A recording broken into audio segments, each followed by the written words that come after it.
Hello, it's Shonte again from Stitching Hearts Embroidery. Today I'm going to walk you through how to put together this In the Hoop gift card holder. It's the newest item in my Etsy shop, and I'd like to share with you exactly how to do it. So I want to walk you through step by step. I tried this earlier, and if you guys know I complain about me in this videotape and stuff, I'm on round two.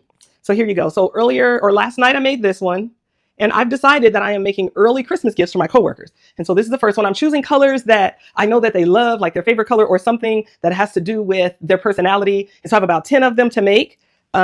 Here, this is just a fake card that I use to measure. But this one says Marta, and these are good colors for her, something bright. The only thing about this one is I wish I had fussy cut the fabric so that there was a little heart that I left off. And then these ornaments, it has ornaments hanging inside. So they would have been higher up and you could see them there on the back. For this one with the flowers, it didn't really make much of a difference. And then I think the next one that I'm getting ready to do will be, this is some dots, Christmas polka dots. And then it's an iridescent vinyl, sort of a marine vinyl type feel on the back. And so the first thing I need to do is I need to iron Heat and Bond Light to the wrong side of my cotton.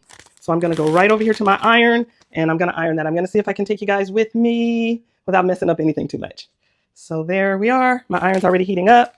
And can you see it? Yes. So my iron is already hot and I'm just ironing that right on. Nothing special to this part. Hopefully I don't have any big wrinkles, and I do. How'd I guess? So I'm going to pull this up and straighten that wrinkle out and do that again. So the reason that I'm putting this on the back of the vinyl is, one, so that it looks nice on the back here, that you don't have a gray or a beige or a white just backing on the back on this part of the design. And then it gives it a little more body. You know, it's a nicer feel, and it just looks very much more finished on the inside, just having that color. And so here is my vinyl. So I'm going to lay the wrong side on my mat. I'm going to peel the paper away from my Heat and Bond Light. And so if you have not used Heat and Bond Light, it just provides you with its heat and bond. So it'll bond this cotton to whatever I press it to. And so it's a little shiny. This is the glue that's heat activated. So this is the wrong side of my vinyl. That's the right side, the wrong side. So I'm going to put wrong sides together, or back sides together, and I'm going to iron that down. And then this will give me way more than I need for this pattern. I really need about a 4 by 5 inch square of fabric, fused fabric and vinyl. So about a 4 by 5 inch. So I'll take a front off of this and a back, and that still gives me a lot of leftover. I didn't measure it. And so here we go. So with the ironing, I don't want to mess up my vinyl. And so I'm using some pressure. I have a pretty hot iron and I'm just moving it along. I'm not really sitting it, letting it stay anywhere, and just enough for that glue to activate and adhere to the vinyl. So there it is. So the glue, the edges are stuck down and it's ready to go. So I'm going to back us up again. And I have the same design here. I was supposed to do the next name. And so I will take a quick break and do that. So I also have, my sheeting, plastic sheeting hoop in my hoop already. You can also use tearaway. The first one I did, I used tearaway. And then in the end, you're just going to open up your little pouch and tear the parts out. But I love plastic sheeting for a clean edge for as much as I can do with it. I feel like having plastic sheeting, I'm looking for a piece of vinyl. Here it is. And this vinyl, this is a thinner vinyl. So if I had plastic sheeting in this vinyl and I'm putting some dense words or lettering on there, it's going to cause the vinyl to bunch up. And so that's when you get into push and pull compensation and density issues. And so the best thing for all of that is just to know that your material is stabilized. That's what stabilizer is for. So this is not excellent stabilizer as far as keeping something still, because plastic will stretch and this will stretch, right? And so by putting this Heat and Bond Light and the cotton on the back, I'm making my material a little more stable. I'm adding some hold it down, some stability to this. So as those dense letters are going back and forth, that satin stitch, it's not pulling on the fabric or on this vinyl as much, because this cotton, this extra layer, is helping to keep this stiff.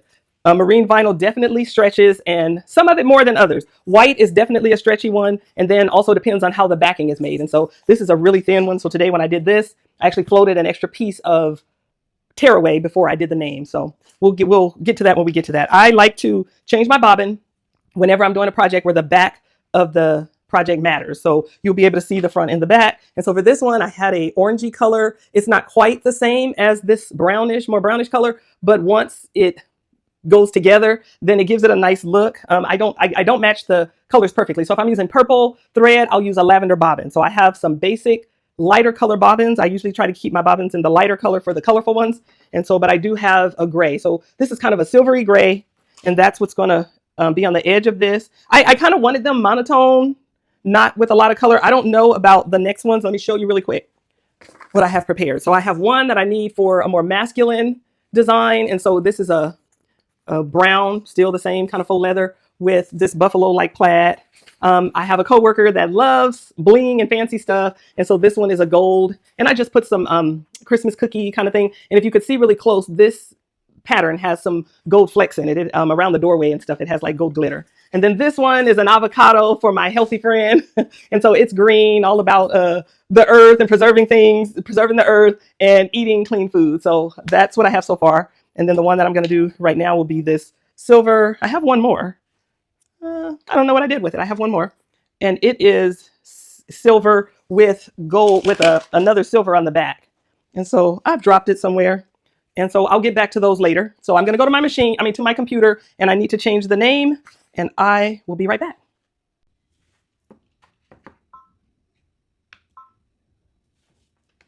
Okay, I'm back and I'm ready to get started. So as I said, I have my stabilizer hooped. I'm going to drop that right on the arms of the machine. I am going to change my bobbin from a red to this silvery, really light gray. It might even have a kind of look white once I get it done because it's so light. I'm going to change this blue. I won't need this again.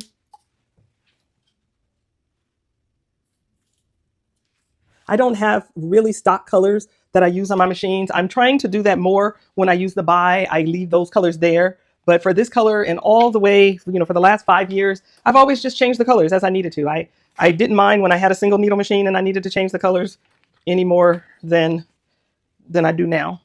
And so my needle threader is always on the blink. I'm probably going to have to put on some glasses to get this job done. And so I'll be back. Okay, I'm back. So here we go. The design is here on my machine.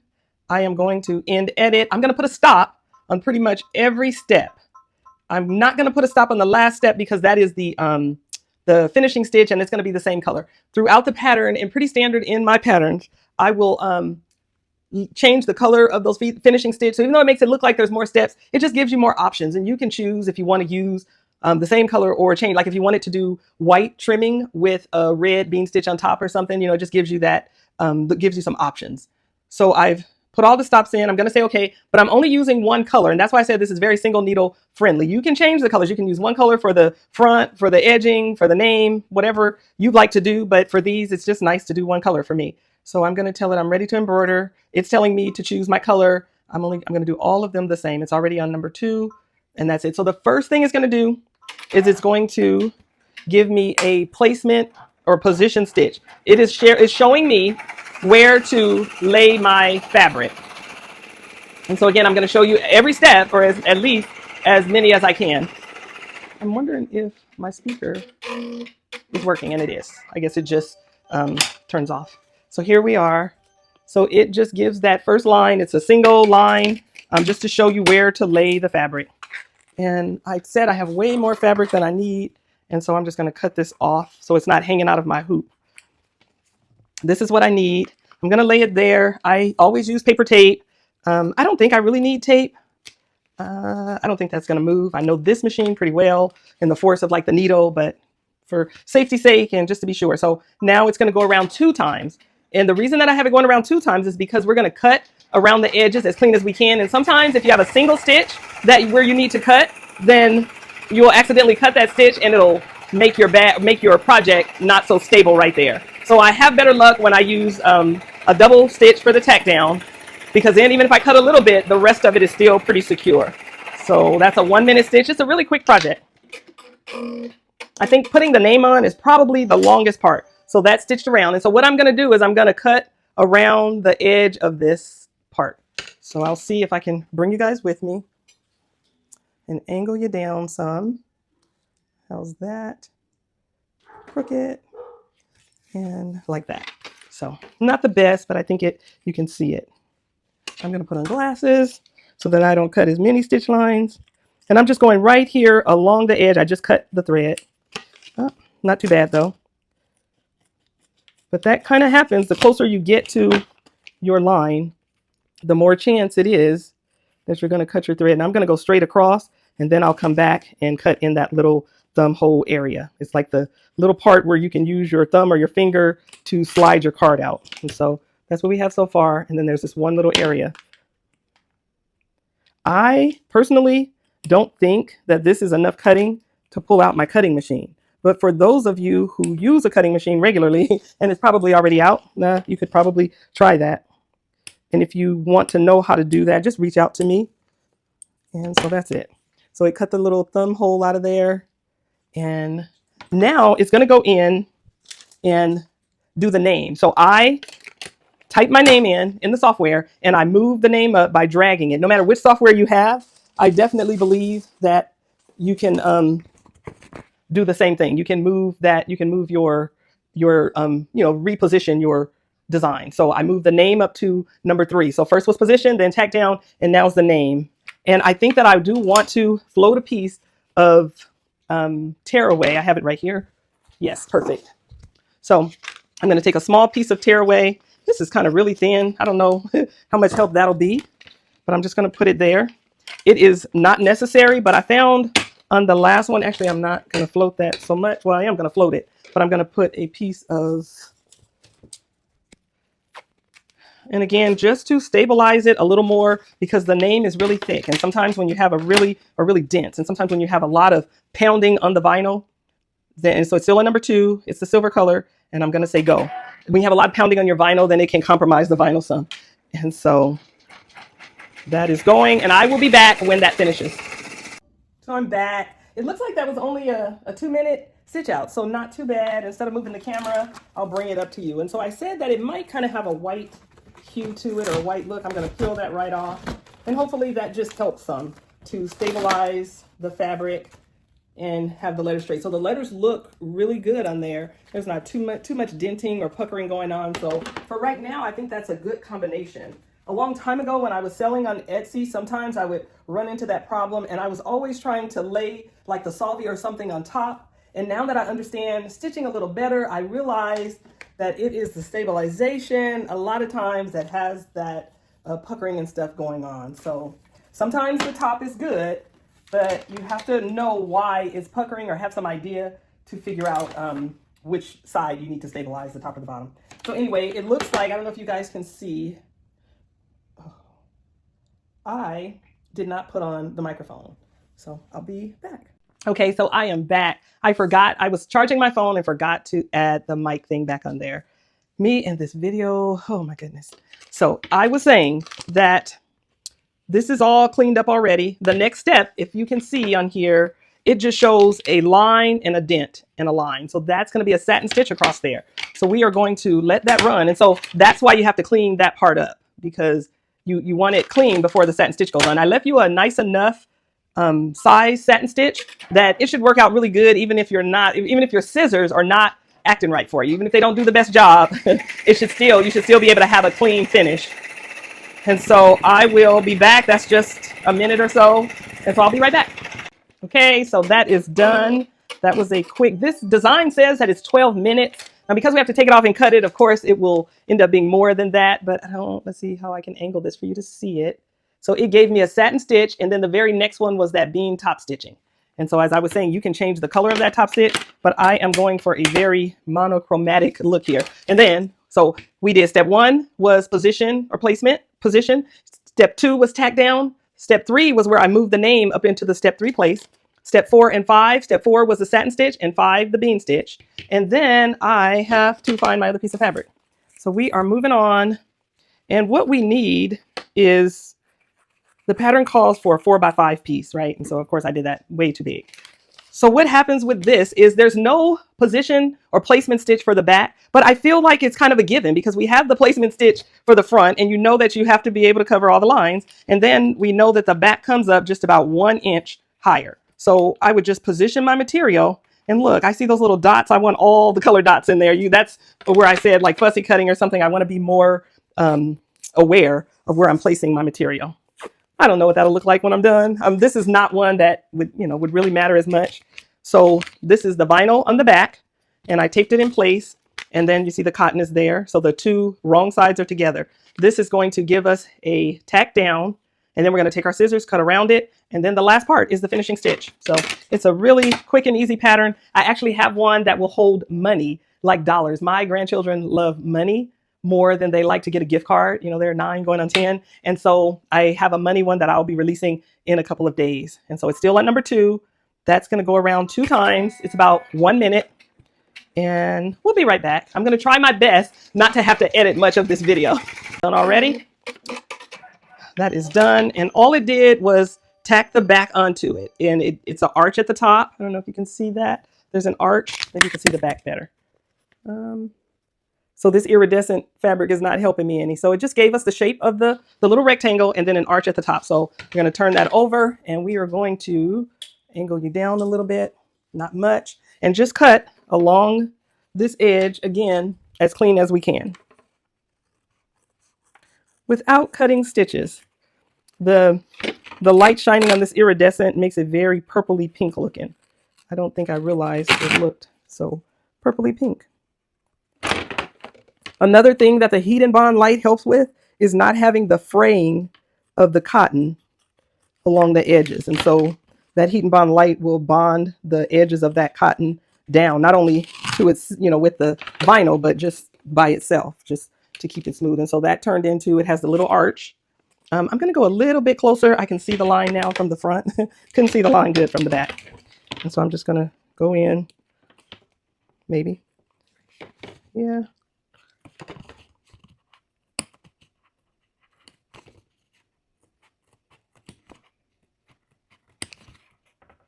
I was trying so hard not to cut my stitches. I didn't get as close as I usually do. But again, I left a nice, nice long satin stitch. And so this should cover easily. This is just me needing that to be a certain way. So I'm going to check and make sure that all of my screws are still tight. And it is. And the last thing is it's going to give 2 rounds. It's going to give us a satin stitch. And then it's going to give us, I still see something. Oh, I do. It is right in this corner. I don't want a corner sticking out.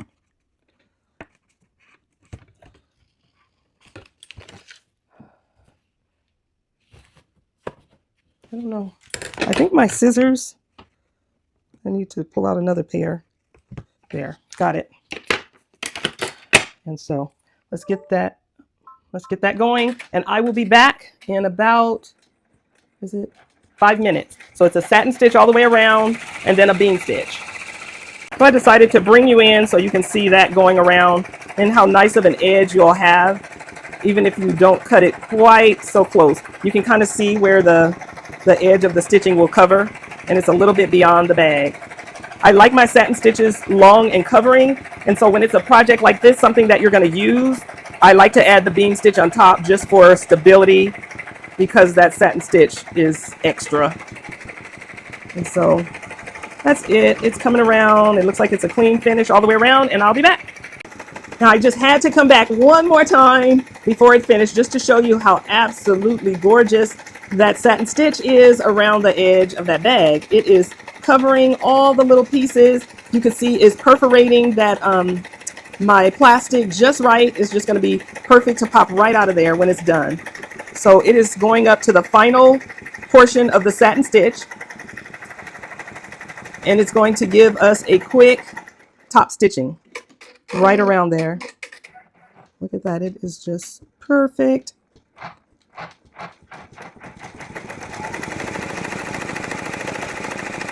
So this should be pretty quick.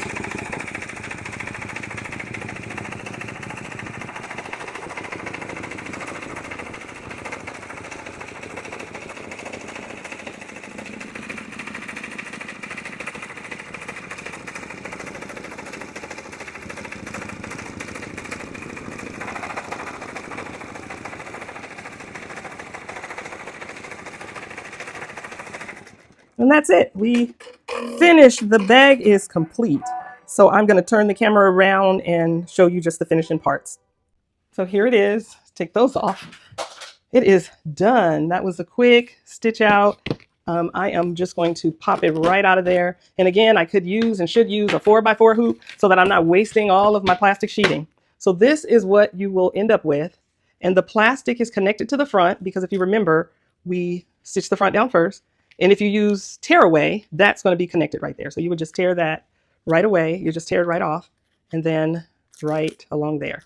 The other piece of plastic is on the inside. And if I were using tear away, it's against the front panel. I would definitely take that out. But I think I'm just going to leave it in there for right now. I'm going to cut some of my, my tails and that's it. It is done. It's a nice finish on both the front and the back. I can use a little thread burner to finish up the edges. This looks like the sheeting sticking out. And so a little bit, I'll just clean that up with a lighter or the thread burner. I hope you guys can see this. And so that's it. It is the name on the front. And let's see if my little card fits in there. And it does. You can get probably a couple of cards in there. And then you have the little thumb hole right there to pull the card out. So that's it. So it's in my Etsy shop. And then stay tuned because I do have a similar money holder. And so it is pretty much the same design. Of course, it's quite a bit longer and you'll be able to see through the little front area that there is money in there. And so those are the things that my grandchildren's birthday is coming and I'm going to give them the holder with some money in there. That's what they want. They want some money. So anyway, that is it for now. I will see you guys again soon. Bye-bye.